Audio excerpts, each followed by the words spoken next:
Pas më shumë se një muaj e gjysmë nga depozitimi i kërkesës së SPAK për arrestimin e Belinda Ballukut, Kuvendi nuk ka marrë asnjë vendim, nuk ka dhënë afat të qartë dhe nuk ka shpjeguar vonesën.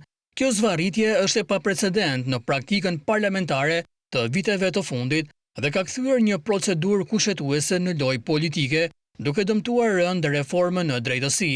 Nga 2015 deri në 2025, Kuvendi ka vepruar shumë shpejt për kërkesat e prokurorisë për heqje imuniteti apo arrest, shpesh brenda 10 ditësh, për figura si Tom Doshi, Arben Ahmetaj apo Sali Berisha, ndërkohë edhe gjykata kushtetuese nuk po shpall vendimin për ankimimin e kryeministrit ndaj pezullimit të Ballukut, duke lënë çështjen pezull dhe duke ushqyer një kulturë zvarritje. Kjo situatë i shërben mazhorancës sepse shmang pasojat e një arrestimi të mundshëm të një figure kyçe, zhvendos vëmendjen nga thelbi i çështjes te procedurat dhe krijon një zonë gri përgjegjësie ku askush nuk mban barë të drejt për drejt. Publiku e percepton këtë situatë si një teatr të koordinuar, ku secila palë kërkon t'ia lërë barrën e përgjegjësisë tjetrës.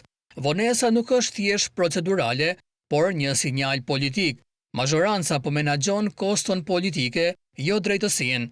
Kjo sjell pasiguri dhe ndjenjë padrejtësie tek qytetarët, duke hedhur hije mbi angazhimin real për reformën në drejtësi.